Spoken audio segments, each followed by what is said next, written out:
Hello students, कैसे हो आप सब लोग। आई होप कि आप घर पर होंगे और पूरी तरह से मस्त और स्वस्थ होंगे। तो जैसे कि आप जान रहे हो, हमने हमारे 9th स्टैंडर्ड के कुछ लेक्चर्स कंप्लीट कर लिए और इस यूट्यूब प्लेटफॉर्म के ऊपर हम लोग साइंस पढ़ रहे हैं। तो प्रीवियस लेक्चर के अंदर हम लोग ने बहुत ही इंपॉर्टेंट टॉपिक पढ़ा, that was effect of change in temperature. हमने वहां पर यह देखा था कि व्हेनेवर टेम्परेचर में चेंज आता है तो स्टेट का भी चेंज आता है। यानी कि if we are having ice, अगर हमारे पास आइस है एंड हम अगर उसका टेम्परेचर बढ़ाते हैं तो वो वाटर में कन्वर्ट होगा, यानी कि वो सॉलिड से लिक्विड स्टेट में कन्वर्ट होगा। फिर वही लिक्विड को हम और ज्यादा हीट करेंगे तो वो गैसियस स्टेट में कन्वर्ट होगा, और वही गैस को जब हम कूल डाउन करते हैं यानी कि टेम्परेचर को घटाते हैं तो वो लिक्विड होगा। लिक्विड को घटाने पर वो सॉलिडिफाई होगा। यानी कि टेम्परेचर को चेंज करने पर क्या होगा, स्टेट मैटर का बदलेगा। ये हमने हमारे प्रीवियस लेक्चर में पढ़ा था। हमने वहां पर कुछ फिनोमिनास भी पढ़े कि सॉलिड से लिक्विड के कन्वर्जन को हम लोग बोलते हैं मेल्टिंग। बच्चों क्या बोलेंगे, मेल्टिंग। फिर लिक्विड से गैस के कन्वर्जन को हम लोग बोलते हैं वेपराइजेशन। उनकी लिस्ट में यहां पर साइड पर बनाता हूं जो आपको हेल्पफुल रहेगी। चलिए यहां पर ध्यान से देखना, जब भी कोई भी सॉलिड सब्सटेंस होता है उसको हम हीट करते हैं तो वो लिक्विड में कन्वर्ट होता है। इस प्रोसेस को हम लोग बोलते हैं मेल्टिंग। ठीक है, क्या बोलेंगे, मेल्टिंग। फिर जो लिक्विड होता है, लिक्विड को जब हम हीट करेंगे तो वो गैसियस स्टेट में आएगा, उसको हम लोग बोलते हैं वेपराइजेशन। क्या बोलेंगे, वेपराइजेशन। ठीक है, अगर मान लो कि भाई गैस है और उस गैस को आपने कूल किया, आपने टेम्परेचर को डिक्रीज किया, तो वो क्या होगा, वो लिक्विड में कन्वर्ट होगा और उसको हम लोग बोलते हैं कंडेंसेशन। स्टूडेंट्स क्या बोलेंगे, कंडेंसेशन बोलेंगे। ठीक है, अगर हमने लिक्विड को और कूल किया तो वो क्या होगा, फ्रीज होना शुरू होगा, यानी कि सॉलिडिफाई होना शुरू हो जाएगा। ठीक है, तो वो सॉलिड फॉर्म में कन्वर्ट होगा, उसको हम लोग बोलते हैं फ्रीजिंग। क्या बोलेंगे बच्चों, फ्रीजिंग। ठीक है, अब एक बात याद रखना, सॉलिड टू लिक्विड को हम लोग फ्यूजन भी बोलते हैं। यानी कि सॉलिड को हीट एनर्जी देने के बाद मेल्ट करने पर जो प्रोसेस होती है उसका दूसरा नाम फ्यूजन भी रहता है। ठीक है बच्चों, और एक हमने जो लास्ट चीज पढ़ी थी कि कभी कभार ऐसा भी होता है कि जब हम सॉलिड को हीट देते हैं तो वो डायरेक्टली क्या होगा, गैसियस स्टेट में कवर हो जाएगा, कन्वर्ट हो जाएगा। ठीक है, और उसको हम लोग बोलते हैं सब्लिमेशन। क्या बोलेंगे बच्चों, सब्लिमेशन बोलते हैं। एंड लास्ट जो है उसमें हम गैसियस स्टेट को जब कूलिंग करते हैं तो वो सीधा सॉलिड स्टेट में कन्वर्ट होता है, उसको हम लोग बोलते हैं डिपोजिशन। क्या बोलेंगे बच्चों, डिपोजिशन बोलते हैं। तो ये इंपॉर्टेंट फिनोमिनास है। तो टोटल हम लोग कितने फिनोमिना पढ़े हैं, तो हम लोग ने यहाँ पर पढ़े हैं टोटल 6 फिनोमिना, 6 प्रोसेस पढ़े। ठीक है, जिनमें क्या होता है, टेम्परेचर के बदलने पर स्टेट का चेंज आता है। अब उसके बाद हमारा आज का जो टॉपिक है स्टूडेंट्स, वो है effect of change of pressure. यानी कि अगर हमने कोई भी स्टेट के ऊपर प्रेशर को दिया और वो प्रेशर को ज्यादा या कम किया तो उसके स्टेट में क्या चेंज आएगा, ये हमारा यहां पर जानने का रीजन है। ठीक है, चलिए तो फिर देखते हैं क्या होगा।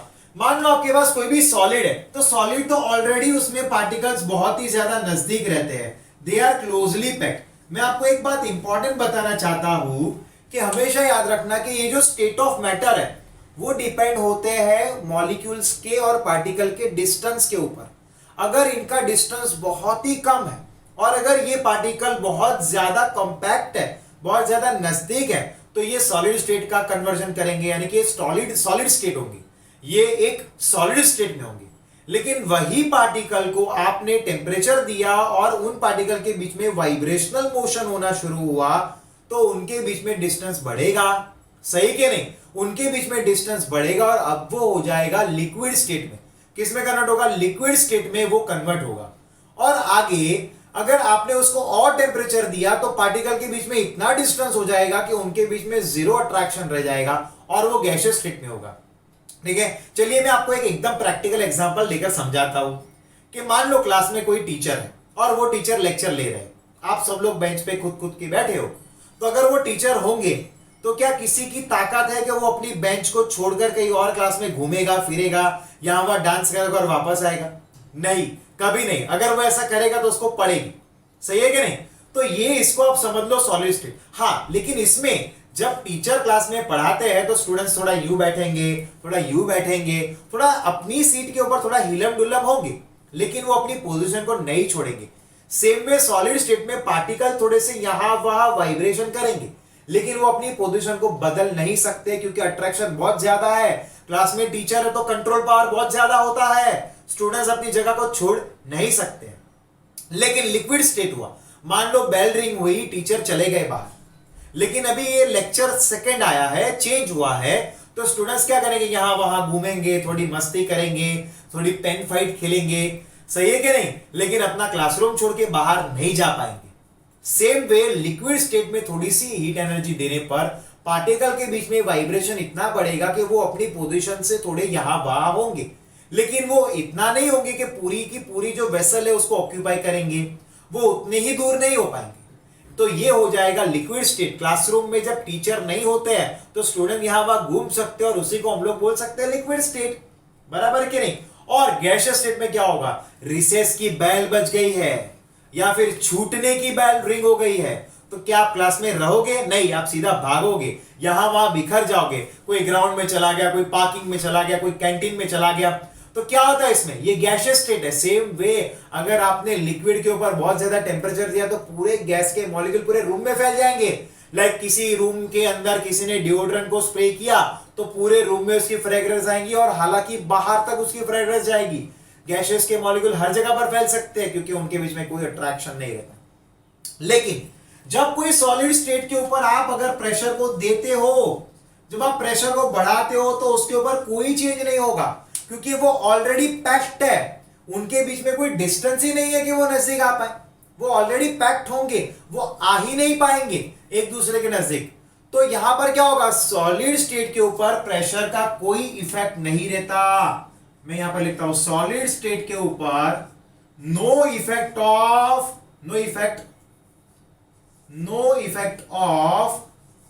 प्रेशर का कोई इफेक्ट नहीं रहेगा, ठीक है। लेकिन हम लोग आते हैं लिक्विड स्टेट में। चलिए तो क्या होगा, लिक्विड स्टेट के लिए मैंने यहां पर लिया है एक कोई भी वेसल, मान लो मेरे पास एक ग्लास बीकर है, ठीक है, और वो बीकर के अंदर मैंने कोई भी वाटर वगैरह लिया है या फिर कोई भी एक लिक्विड को लिया है। अब हमने प्रीवियस लेक्चर में एक जोरदार बात डिस्कशन किया था कि लिक्विड स्टेट में आप कितना भी प्रेशर दो, हमने एक बार देखा था कि एक जब भी 1 लीटर ऑफ वाटर लिया गया, साइंटिस्ट ने एक्सपेरिमेंटली ट्राई किया, जब 1 लीटर ऑफ वाटर लिया और उसके ऊपर 1000 एटमॉस्फेरिक प्रेशर दिया, बच्चों ये बहुत ज्यादा हाई प्रेशर रहता है। अभी हम लोग सिर्फ 1 एटीएम प्रेशर में बैठे हैं। जब 1 एटीएम प्रेशर में थोड़ा भी यहां वहां होता है ना, तो लोगों को ब्लड प्रेशर की तकलीफ हो जाती है, इंटरनल ब्लीडिंग हो जाता है और व्यक्ति मर सकते हैं, स्टूडेंट्स दे कैन डाई। तो क्या होता है, सिर्फ 1 एटीएम प्रेशर में थोड़ा सा चेंज आने पर इतनी सारी चीजें हो सकती है, डेथ तक पहुंच सकते हैं। आप सोचिए वही वाटर के ऊपर 1000 एटीएम प्रेशर दिया गया था, उस तो इतना प्रेशर देने के बावजूद भी उसका जो वॉल्यूम था, अब 1 लीटर यानी कि 1000 ml हो गया, उसका जो वॉल्यूम था वो सिर्फ 4% जितना घटा, डिक्रीज हुआ, और वो 960 ml में ही कन्वर्ट हुआ, यानी कि बहुत माइनर सा चेंज आया उसके वॉल्यूम में, उसका वॉल्यूम सिर्फ 4% जितना डिक्रीज हुआ। तो इसका मतलब तो ये होता है कि वहां पर लिक्विड स्टेट के ऊपर प्रेशर्स की नेग्लिजिबल इफेक्ट रहती है, बट वो नेग्लिजिबल रहती है, ठीक है। तो नेग्लिजिबल इफेक्ट ऑफ प्रेशर आ जाएगा इधर, नेग्लिजिबल इफेक्ट ऑफ प्रेशर। अब लास्ट जो हमारा है बच्चों वो है गैसियस स्टेट। तो गैसियस स्टेट के लिए मैंने यहां पर मान लो कोई एक फ्लास्क लिया है और वो फ्लास्क को ऊपर एक कॉर्क लेकर मैंने उसको पैक कर दिया, टाइट कॉर्क पैक कर दिया वहां पर। अब अंदर जो गैस है बच्चों, ठीक है, वो क्या करेगा, उस पूरे फ्लास्क के अंदर फैल जाएंगे उसके मॉलिक्यूल। लेकिन जब भी आप कोई भी गैस के ऊपर प्रेशर दोगे तो वो कंप्रेस होगा, और वो कंप्रेस होकर अपनी स्टेट को बदल पाएगा, ठीक है।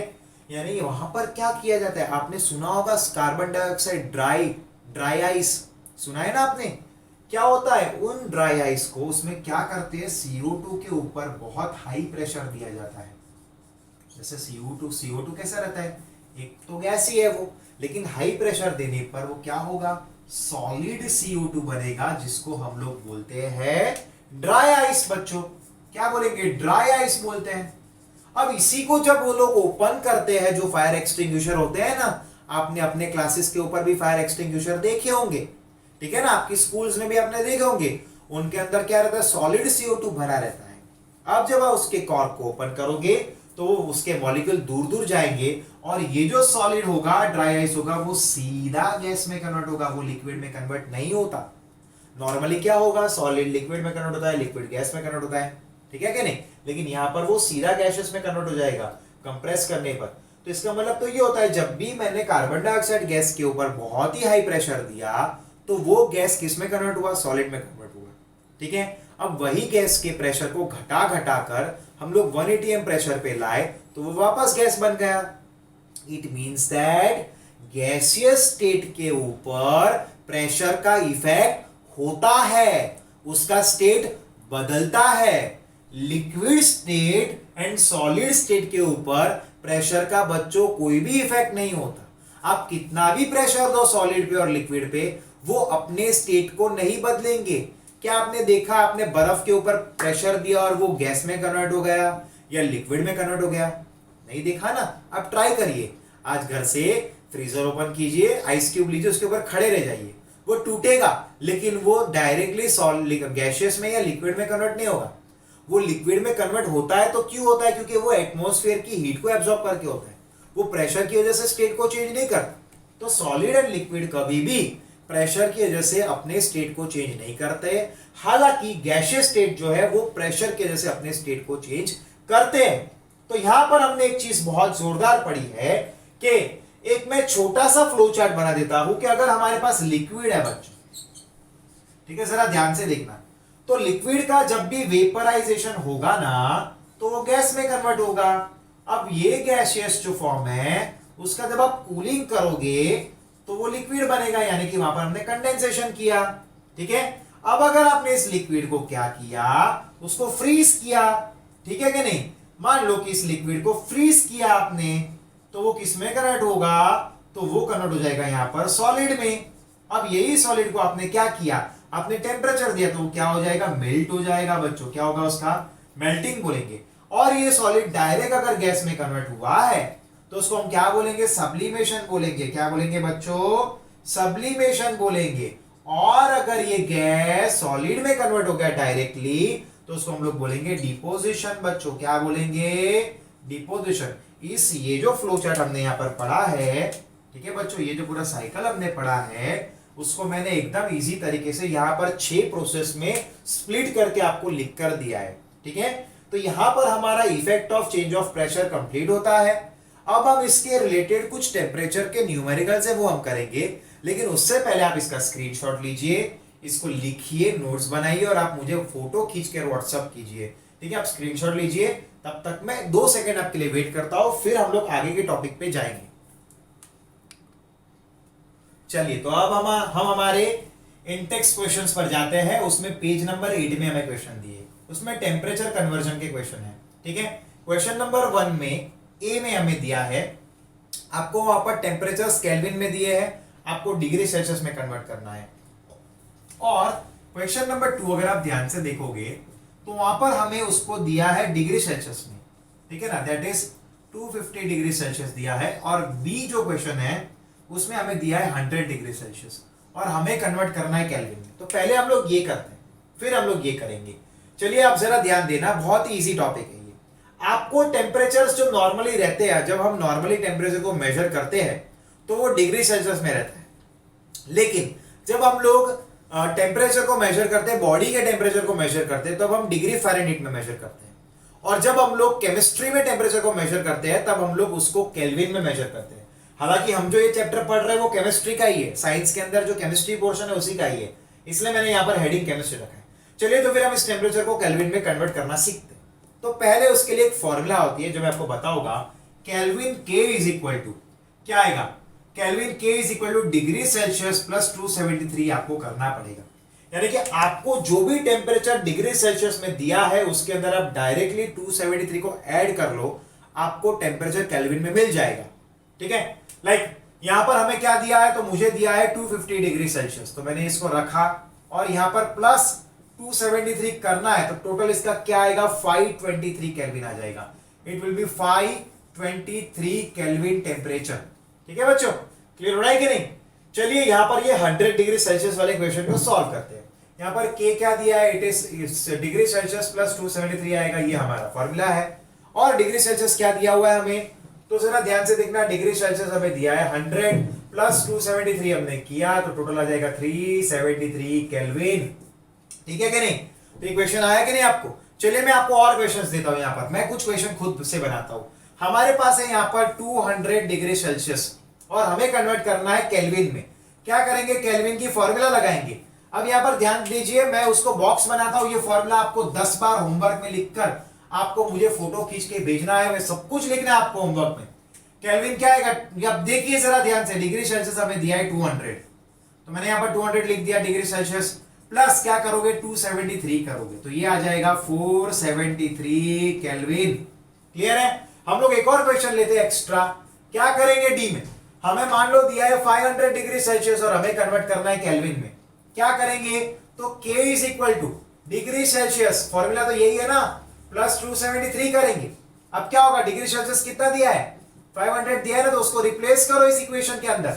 500 प्लस क्या आएगा 273 आएगा, क्या आ जाएगा 773 केल्विन के। ये यूनिट लगाना जरूरी है हर जगह पर। अगर आपने यूनिट नहीं लगाया तो आपके इक्वेशन में क्या होगा, आपके एग्जामिनेशन के आपके मार्क, आधा मार्क आपके टीचर काट देंगे। ठीक है, चलिए तो आज का हमारा ये लास्ट क्वेश्चन होगा इंटेक्स का, फिर बाकी के क्वेश्चन हम नेक्स्ट लेक्चर में डिस्कस करेंगे। जरा यहाँ पर देखिए, अब आपको यही इक्वेशन का इधर यूज करना है। आपको ये जो टेम्परेचर्स दिए हैं उनको आपको डिग्री सेल्सियस में कन्वर्ट करना है।